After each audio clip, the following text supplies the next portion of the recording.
आता बघ आपण बघतो आहे इलेक्ट्रिक फील्ड. इलेक्ट्रिक फील्ड हे सेम आहे, एक्झॅक्ट सेम आपण म्हणू. काही छोटे मायनर चेंजेस आहे मॅग्नेटिक फील्डच्या कंपेअर मध्ये. जर मी पाहत असेल फील्डची जेव्हा गोष्ट करतो आहे, इलेक्ट्रिक फील्डची गोष्ट करतो आहे, तर याला जर डिफाइन करत असेल तर याला सिंपल मी म्हणेन region or space in which charge particle experiences a stress or the force is called electric field. आता बघा इलेक्ट्रिक फील्ड जे आहे पाहिलं, आता बघा कंपॅरिझन पॉइंट ऑफ व्ह्यू मध्ये बघा कंपॅरिझन कसं होत आहे. या ठिकाणी जर कंपॅरिझन मध्ये पाहिलं तर मॅग्नेटिक फील्ड बघायचं. मॅग्नेटिक फील्ड होती की इथे NS होता, याच्यात काय राहता, याच्या अराउंडचा जो रिजन आहे त्याच्यामध्ये जे आहे मॅग्नेटिक मटेरियल काय करायचे, एक्सपिरियन्स करायचे फोर्स. त्या रिजनला आपण म्हटलं होतं, या रिजनला या स्पेसला आपण म्हटलं होतं, याला म्हटलं होतं मॅग्नेटिक फील्ड. याला म्हटलं होतं मॅग्नेटिक फील्ड. आणि हे जे होते हे होते लाईन्स ऑफ फोर्सेस ज्याच्यावर फोर्स काय होते ऍक्ट होते. आता हे जर मी इलेक्ट्रिक फील्ड बद्दल जर बोलत असेल तर इलेक्ट्रिक फील्ड मध्ये मी नेहमी बोलेन चार्जेस बद्दल. आपण जेव्हा पाहू ते पाहू चार्जेस बद्दल. कोणते चार्जेस इथे जे आहे आपण पाहतो आहे, जी आपला होता हा इलेक्ट्रोस्टॅटिक वाला चॅप्टर आहे. तर इलेक्ट्रोस्टॅटिक वाला चॅप्टर मध्ये आपण पाहतो स्टॅटिक चार्जेस. ठीक आहे, फोर्स एक्सपिरियन्स होण्यासाठी हे पण एक लक्षात घ्यायचं. जर हा एन पोल आहे, हा एन पोल आहे, हे बघा इथे आपण एक एक्झाम्पल पाहिलं होतं. या एन पोलला हा एन पोल जिथपर्यंत स्टेशनरी दिसणार नाही तोपर्यंत त्याच्यामध्ये फोर्स येणार पाहिलं होतं. असंच आहे जेव्हा हे चार्जेस मध्ये पण तुम्ही फोर्स बांधणार आहात तेव्हाच येणार जेव्हा हे चार्जेस काय राहणार आहे स्टेशनरी, एकमेकांना काय दिसेल स्टेशनरी दिसेल. तर अशा वेळेस इलेक्ट्रिक फील्ड जर मी पाहत असेल एक इंडिव्हिज्युअल साठी पाहतो. मी पाहतोय पॉझिटिव्ह चार्ज साठी, मी पाहतो आहे पॉझिटिव्ह चार्ज साठी. आता मॅग्नेटिक फील्ड मध्ये काय केलं होतं, या लाईन्स ऑफ फोर्सेस काय केलं होतं, एन पासून काय झालं ते स्टार्ट झाले होते आणि एन वरच काय झालं ते एंड झाले होते. हे कसे होते, हे क्लोज लूप मध्ये होते. पण या ठिकाणी इलेक्ट्रिक फील्ड जी आहे ही कधीच क्लोज लूप मध्ये नसते. हे काय आहे, हे स्टार्ट होते एका पॉइंट वर आणि कुठेतरी काय होते एंड होते. जर मी पॉझिटिव्ह चार्ज पाहत असेल, पहा या ठिकाणी हा आहे न्यूक्लियस, याच्या अराउंड मध्ये आहे. इथे म्हटलं तर प्रोटॉन आहे, न्यूट्रॉन आहे, याच्या अराउंड मध्ये आहे तुमचे इलेक्ट्रॉन्स. आता मला जर पॉझिटिव्ह चार्ज पाहिजे असेल तर मी काय करतो, याच्यातला एक इलेक्ट्रॉन काढून टाकतो, इथे डिफिशियन्सी क्रिएट करतो. हा काय मिळाला, मला एक इलेक्ट्रॉन मिळाला. आता पहा मला एक सांगा या ठिकाणी ऑफकोर्स इथे काय हा कोणता क्रिएट केलेला पॉझिटिव्ह चार्ज, हा काय झाला क्रिएट केलेला पॉझिटिव्ह चार्ज. और याला तुम्ही म्हणू शकता हा कोणता पॉझिटिव्ह आयन झाला. जिथेही तुम्ही डिफिशियन्सी क्रिएट केली इलेक्ट्रॉनची, आतापर्यंत पहा ऍटम इज इलेक्ट्रिकली न्यूट्रल होता, इलेक्ट्रिकली न्यूट्रल. जर तुम्ही त्यातनं एक इलेक्ट्रॉन बाहेर काढला तर आता हा इलेक्ट्रिकली न्यूट्रल आहे का नाही, याच्याजवळ चार्ज झाला. कोणता चार्ज झाला, एक पॉझिटिव्ह चार्ज आला एका इलेक्ट्रॉनचा, पॉझिटिव्ह चार्ज आला एका इलेक्ट्रॉनचा. ठीक आहे, इलेक्ट्रॉन जवळ चार्ज किती राहते आपल्याला माहिती आहे की तो चार्ज राहते 1.6 इंटू मायनस 1.6 इंटू 10⁻⁻⁹ कुलमचा काय राहते. या ठिकाणी काय राहते, याच्याजवळ काय राहते चार्ज राहते. जर हा याच्याजवळ एक आला चार्ज, हा इलेक्ट्रॉनचा निगेटिव्ह चार्ज आहे, हा काय आला तुमचा पॉझिटिव्ह चार्ज आहे. आता मला एक इथे एक्झाम्पल पाहिजे. मला सांगा की इथे काय होणार, हा इलेक्ट्रॉन जर इथे जवळ येत असेल, हा ऍटम मूव्ह होणार.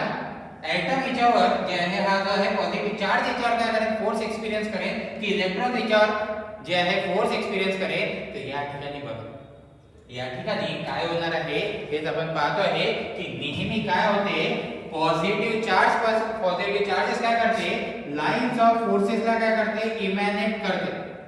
ठीक आहे, लाईन्स ऑफ फोर्सेस नेहमी काय होतात, स्टार्ट होतात पॉझिटिव्ह चार्ज पासून आणि ऑफ कोर्स हे जे आहे सरफेस पासून निघतात नॉर्मली म्हणजे काय, हे काय आहे नॉर्मली, हे जे दिसते हे काय तुम्हाला, हे काय आहे नॉर्मली आहे. ज्याला म्हणतो परपेंडिक्युलर, या सरफेस मधून कशी निघणार आहे, परपेंडिक्युलर निघणार आहे. पॉझिटिव्ह पासून लाईन्स ऑफ फोर्सेस काय करणार, नेहमी काय करणार, इमॅनेट करणार. हे काय करणार, हे एखाद्या यांना काय पाहिजे, इलेक्ट्रॉन पाहिजे. यांना काय पाहिजे, हे इलेक्ट्रॉन पाहिजे. हे इलेक्ट्रॉनला काय करणार आहे, अट्रॅक्ट करणार आहे. जर फक्त निगेटिव्ह चार्ज असेल, तर याच्यामध्ये लाईन्स ऑफ फोर्सेस काय होणार आहे, लाईन्स ऑफ फोर्सेस होणार आहे एंटर. आता काय या दोघांना काय करतो कंबाईन करतो. दोघांना जर कंबाईन करत असेल तर या ठिकाणी बघा इथे मी म्हणतो इलेक्ट्रिक फील्ड मला पाहिजे. एक ठेवला पॉझिटिव्ह चार्ज, एक ठेवला निगेटिव्ह चार्ज. एक ठेवला पॉझिटिव्ह, एक ठेवला निगेटिव्ह. याच्यामध्ये काय होणार आहे हा पॉझिटिव्ह चार्ज काय करेल या निगेटिव्ह चार्जवर काय करेल फोर्स एक्सपीरियन्स करेल. हा असणार आहे एक लाईन्स ऑफ फोर्स.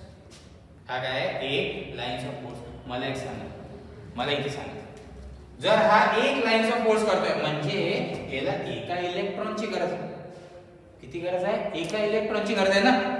हा इथे आहे ना पॉझिटिव्ह. मला एक सांगा मी म्हटलं तर डिफिशियन्सी क्रिएट केली होती, मी त्याला कंबाईन करतोय की डिफिशियन्सी दाखवली होती एक इलेक्ट्रॉन. मला एक सांगा हा डिफिशियन्सी इलेक्ट्रॉनला काय करेल अट्रॅक्ट करेल. त्याला आयटमला काय करायचं आहे त्याच्या न्यूट्रल स्टेट मध्ये यायचं आहे. तो काय झाला होता तो चार्ज झाला होता त्याला पॉझिटिव्ह चार्ज आला होता.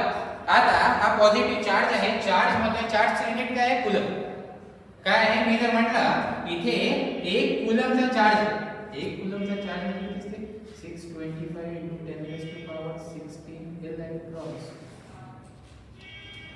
625 into 10 raised to power 16 काय राहते इलेक्ट्रॉन आहे. एवढा जर म्हणजे एवढा इलेक्ट्रॉनचा चार्ज आहे पॉझिटिव्ह वाला तो बघा पॉझिटिव्ह आला तर मला सांगा लाईन्स ऑफ फोर्सेस किती राहणार. आता एवढा पॉझिटिव्ह चार्ज आहे.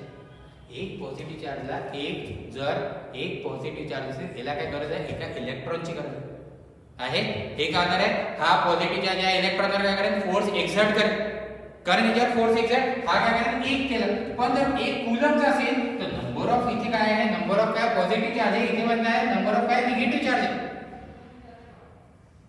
नंबर काय सांगते नंबर सांगते आहे चार्ज म्हणजे लक्षात घ्या पॉझिटिव्ह चार्जची जेव्हा गोष्ट करतोय एक पॉझिटिव्ह ठीक आहे एक मी असं म्हणतो 1 युनिट जे आहे चार्ज 1 युनिट चार्ज इथे गोष्ट आपण किती म्हणतो 625 into 10 raised to power 16 electrons वर जेवढा चार्ज असणार आहे तेवढा काय असते आपला एक चार्ज असते. याच्यावर किती चार्ज असते इलेक्ट्रॉनवर आपण चार्ज पदा किती राहते 1.6 into 10 raised to power minus जे आहे 16 कूलमचा. ओके तर इथे काय 10 raised to power 16 आपण म्हणतोय हे किती आहे 10 raised to power -19 कूलमचा काय असणार आहे इथे काय असणार आहे एका इलेक्ट्रॉनवर चार्ज असते. हा काय हा निगेटिव्ह असते ना हा एका इलेक्ट्रॉनवर असते. भावना समजून घ्या. इथे काय आहे तुम्ही काय म्हणता जर पॉझिटिव्ह चार्ज म्हणजे किती आहे एक जर एक कूलमचा जर म्हटलं एक कूलमचा म्हटलं तर त्याच्यातनं किती इलेक्ट्रॉन काढून घेतले तुम्ही एवढे इलेक्ट्रॉन काय घेतले काढून घेतले. एवढे इलेक्ट्रॉन काय घेतले आहे काढून घेतले आहे. एवढे जर इलेक्ट्रॉन तुम्ही काढून घेतले तर मला सांगा इथे तेवढेच तिला काय लागणार आहे इलेक्ट्रॉन्स लागणार आहे. तेवढे जर इलेक्ट्रॉन लागेल तर तेवढेच काय असणार आहे लाईन्स ऑफ फोर्सेस राहणार आहे. आणि तेवढेच लाईन्स ऑफ फोर्सेस हे काय होणार आहे इथे काय होणार आहे इमॅनेट होणार. हे काय होणार आहे इमॅनेट होणार. हे इमॅनेट होणार हे काय होणार आहे हे स्टार्ट होणार पॉझिटिव्ह पासून. हे काय होणार आहे हे होणार आहे स्टार्ट होणार पॉझिटिव्ह पासून आणि एंड कुठे होणार निगेटिव्ह पर्यंत. किती लाईन्स ऑफ फोर्सेस हे लक्षात घ्या किती लाईन्स ऑफ फोर्सेस. इथे या ठिकाणी बघा जे लाईन्स ऑफ फोर्सेस असतात ना लाईन्स ऑफ फोर्सेस असतात हे लाईन्स ऑफ फोर्सेस म्हणजे असतात फ्लक्स. कोणते या ठिकाणी जर फ्लक्स पाहत असेल तर हेच राहतात तुमचे इलेक्ट्रिक फ्लक्स. इलेक्ट्रिक फ्लक्सची जेव्हा गोष्ट करेल तर इलेक्ट्रिक फ्लक्स काय नेहमी होणार आहे इमॅनेट होणार पॉझिटिव्ह पासून. इमॅनेट काय होणार पॉझिटिव्ह पासून आणि इथे टर्मिनेट होणार कुठे टर्मिनेट होणार निगेटिव्हवर. हे किती राहणार इथे जेवढे कूलमचे चार्ज असेल जेवढा चार्ज असेल तेवढेच काय असणार आहे इलेक्ट्रिक फ्लक्स असणार आहे. तेवढेच काय असणार आहे इलेक्ट्रिक. तेवढी डिफिशियन्सी चार्ज आहे म्हणजे काय त्याच्यावर तुम्ही काय दिले ॲबिलिटी दिली. कोणा कशाची ॲबिलिटी दिली ॲबिलिटी दिली फोर्स एक्झर्ट करायची कशावर दुसऱ्या चार्जेसवर. ॲबिलिटी दिली फोर्स एक्झर्ट करायची दुसऱ्या चार्जेसवर. यांनी काय केलं पॉझिटिव्ह जर तुम्ही काय केली तुम्ही अशी ॲबिलिटी दिली हा फोर्स कोणावर अप्लाय करणार आहे negative.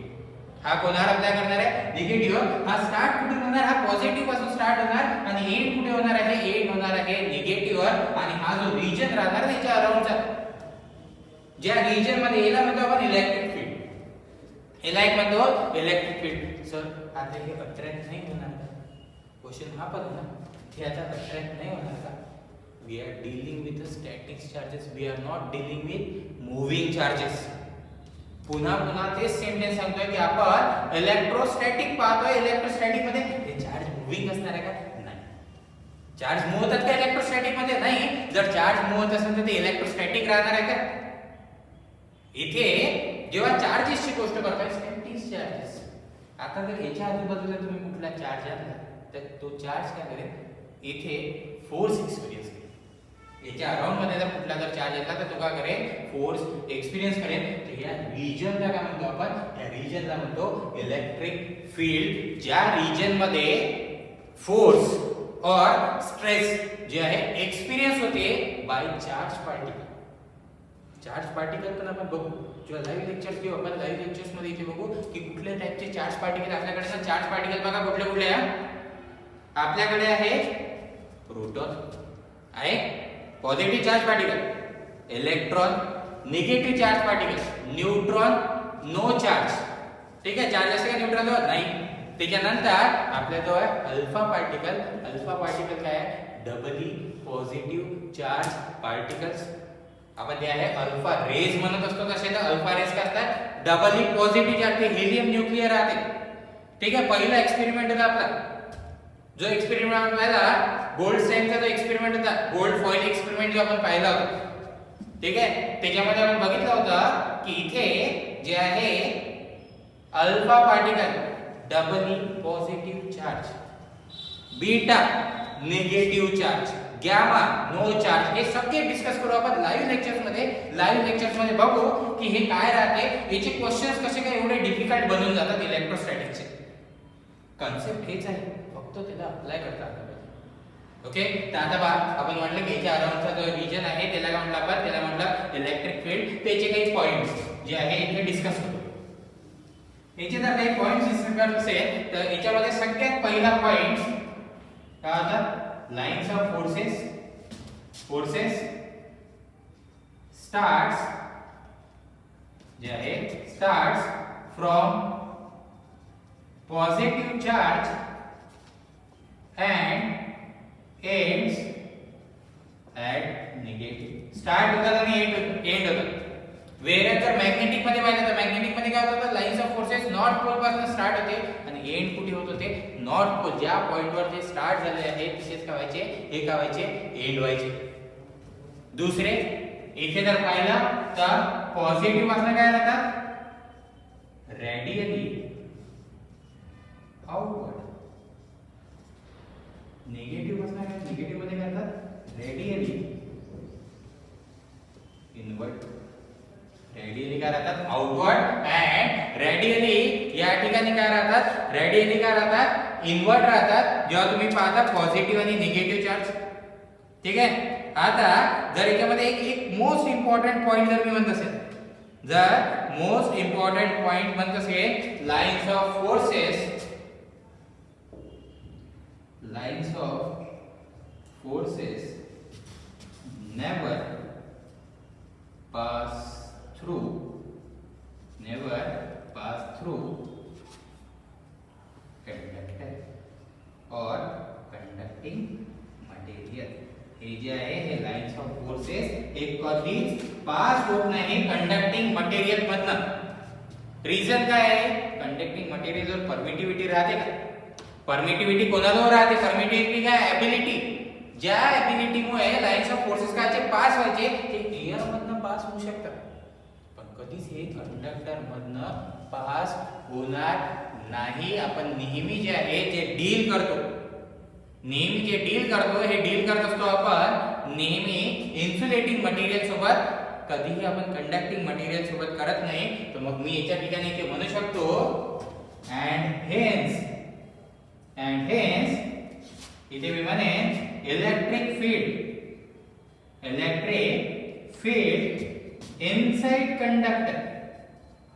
inside conductor is always zero. Inside conductor किती राहणार आहे? इलेक्ट्रिक फील्ड किती राहणार आहे? ही राहणार आहे 0. का बरं? कारण लाईन्स ऑफ फोर्सेस चाललेच नाही. लाईन्स ऑफ फोर्सेस नाही ते इथे कोणता फोर्स किंवा स्ट्रेस एक्सपिरियन्स करणार का? इनसाइड अ कंडक्टर नाही. हे कुठे राहणार आहे? हे राहणार आहे आउटसाइड अ कंडक्टर. हे नेहमी राहणार तुमचे आउटसाइड अ कंडक्टर. कंडक्टरच्या बाहेरच तुम्हाला लाईन्स ऑफ फोर्सेस दिसेल. इनसाइड कधीच दिसणार नाही. ते इनसाइड काय राहते? तुमची काय राहते? इलेक्ट्रिक फील्ड काय राहते? या ठिकाणी राहते 0. ठीक आहे. सोबत इथे एक आणखी एक आहे जो पॉइंट आपण नेहमी पाहतो की इथे जो पॉइंट आहे की हे कधीच एकमेकाला इंटरसेक्ट करत नाही. Lines of forces never intersect each other. हे कधीच एकमेकांना काय करणार? इंटरसेक्ट करणार नाही. आता इथे जे आहे सेम इलेक्ट्रिक फील्ड मध्ये पण तुम्हाला येते जसं आपण पाहिलं होतं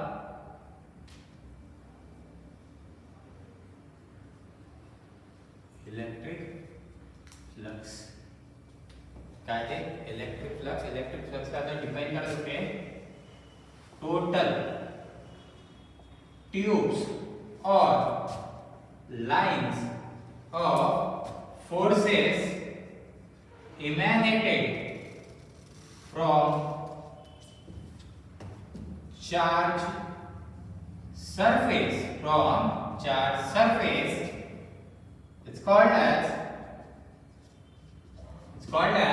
electric flux. It's called as electric flux. आता मी इथे म्हटलं इलेक्ट्रिक फ्लक्स काय? जेवढे लाईन्स ऑफ फोर्सेस जे आहे इमॅनेट होणार चार्ज पासून. मला एक सांगा किती निघेल? लाईन्स ऑफ फोर्सेस किती इमॅनेट होतात? जेवढा चार्ज असेल. जेवढा चार्ज असेल. चार्ज म्हणजे तुम्ही काय पाहता? इलेक्ट्रॉन्स पाहता. और deficiency of electron. Positive charge जर म्हणत असेल तर डिफिशियन्सी ऑफ इलेक्ट्रॉन. जर निगेटिव्ह चार्ज म्हणत असेल तर काय? एक्सेस इलेक्ट्रॉन्स और फ्री इलेक्ट्रॉन्स हे तुम्ही म्हणू शकता. ओके. त्याला काय म्हणतो आपण? याला म्हणतो चार्ज. तर इलेक्ट्रिक फ्लक्स काय आहे?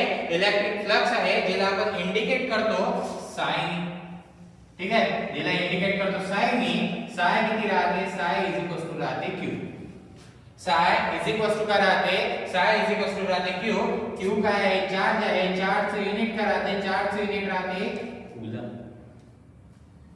चार्जचं काय राहते? युनिट काय राहते? या ठिकाणी काय राहते? ते युनिट राहते तुमचं कूलम. जेवढे ट्यूब्स और लाइन्स. इथे पुन्हा एक एक्झाम्पल मध्ये हे सांगतो की जर मी म्हणत असेल या ठिकाणी एक एटम मध्ये एक डिफिशियन्सी आहे म्हणजे काय? याच्याजवळ पॉझिटिव्ह चार्ज आहे. ठीक आहे. एक आहे पॉझिटिव्ह चार्ज आहे. एका इलेक्ट्रॉन एवढा याच्याजवळ काय आहे? पॉझिटिव्ह चार्ज आहे. इलेक्ट्रॉन वर निगेटिव्ह राहते. इलेक्ट्रॉन वर काय राहते? निगेटिव्ह राहते. याच्याजवळ काय? पॉझिटिव्ह आहे. मला एक सांगा हा काय करेल? एका इलेक्ट्रॉन वर काय करेल? और इथे जर एखादा एटम असेल त्याच्या एखाद्या इलेक्ट्रॉन वर काय करेल? इथे काय करेल? फोर्स काय करेल? एक्झर्ट करेल. हा फोर्स या डायरेक्शन करेल. पण हे मूव्ह होणार नाही. फोर्स एक्झर्ट करू राहिला.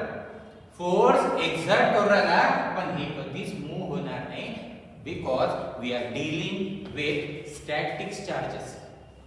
We are dealing with static charges. हे काय आहे? कसं आहे? जसं जसं पुढे बघू तसं तसं तुम्हाला कळेल. कॅपॅसिटर मध्ये पण आपण बघू की डायइलेक्ट्रिक मीडियम जेव्हा डायइलेक्ट्रिक मटेरियल आपण यूज करतो. Dielectric material are insulating. Insulating material जेव्हा म्हणतात तेव्हा त्याच्यामध्ये जो बॉन्ड येते तो कोव्हॅलेंट बॉन्ड येते. तुम्हाला इथे दिसेल ते बॉन्ड जे असतात ना ते होतात स्ट्रेच. बॉन्ड का होतात? स्ट्रेच होत असतात. आपण काय म्हटलं तर रबर बँडचं एक्झाम्पल घेतलं होतं.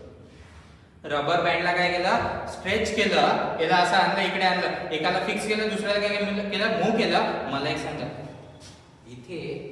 इथे काय झालं? याला जेव्हा स्ट्रेच केलं ना याच्या जेव्हा स्ट्रेच केलं ना याच्यातनं एनर्जी स्टोअर झाली. याच्यातनं काय झाली? एनर्जी स्टोअर झाली. कोणती एनर्जी स्टोअर झाली? यांच्यामध्ये ना तुम्ही बघा यांच्यामध्ये जे हे पोटेन्शियल एनर्जी काय झाली? स्टोअर झाली. यांच्यामध्ये काय झाली? पोटेन्शियल एनर्जी काय झाली? स्टोअर झाली. असाच कॅपॅसिटर एनर्जी स्टोअर करतो. असाच काय करतो? कॅपॅसिटर काय करतो? एनर्जी काय करतो? स्टोअर करतो. आता याला सोड. आता याला काय करतो? हा तर याला फिक्स केला. याला स्विच केलं. इथे आणला. याला जर सोडलं तर काय होणार? ही पोटेन्शियल एनर्जी कन्वर्ट होणार कायनेटिक मध्ये. ही पोटेन्शियल एनर्जी काय होणार? कन्वर्ट होणार कायनेटिक मध्ये. पण इथे जे आहे हे सगळं तुम्ही पाहता इलेक्ट्रोस्टॅटिक मध्ये तर हे स्ट्रेचच राहणार नाही. हे काय राहणार आहे? हे काय राहणार? नेहमी काय राहणार? स्ट्रेच राहणार. याला जर एक्झाम्पलला तुम्ही समजू शकले तर तुम्ही पूर्ण प्रॉपर वर्किंग कॅपॅसिटर कसा वर्क करतो, कॅपॅसिटर कसा चार्ज होतो कॅपॅसिटर कसा डिस्चार्ज होतो हे तुम्हाला कळेल. ओके, तर आता आपण पाहिलं इलेक्ट्रिक फ्लक्स बद्दल. इलेक्ट्रिक फ्लक्स काय टोटल जे ट्यूब्सही म्हणतात, ट्यूब्सही मेंशन करतात कुठे कुठे, और टोटल लाइन्स ऑफ फोर्सेस इमॅनेटेड. ठीक आहे, इमॅनेटेड फ्रॉम, इथे ना थोडा याला करेक्ट करतो, इमॅनेटेड फ्रॉम, जर इमॅनेट होत असेल तर पॉझिटिव्ह चार्ज सरफेस, इमॅनेटेड और टर्मिनेटेड. ठीक आहे, इमॅनेटेड और जर आपण म्हणत असेल तर emanated from or terminated to charge surface is called electric flux. Okay, तर आता जे नेक्स्ट आहे, इथे जर बघत असेल याच्यामध्ये पण एक कुलम्स लॉ आहे. इथे पण काय आहे, इथे आहे तुमचा कुलम्स लॉ. कुलम्स लॉ काय म्हणतात,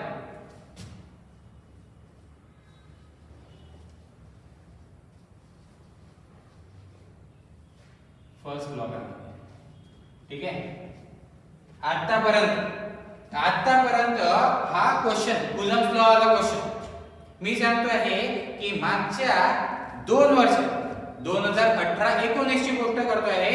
18-19 मध्ये तुम्हाला जे आहे मिनिमम हा जो सेम क्वेश्चन कुलम्स लॉ वाला क्वेश्चन सांगतोय.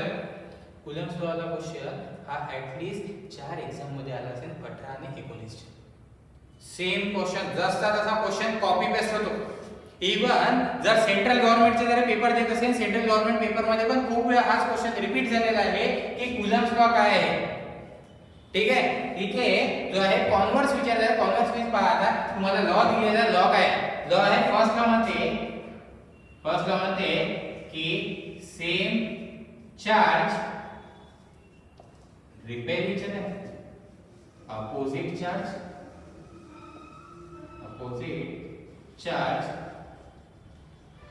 Attract each other. काय करते, सेम चार्ज काय करते, रिपेल करते. इथे काय विचारलं जाते, इथे विचारलं जाते की हा कुठला law, same charge repel each other और opposite charge attract each other, हा कुठला लॉ आहे. हा तुमचा फर्स्ट लॉ आहे. इथे क्वेश्चन बनलेले आहे.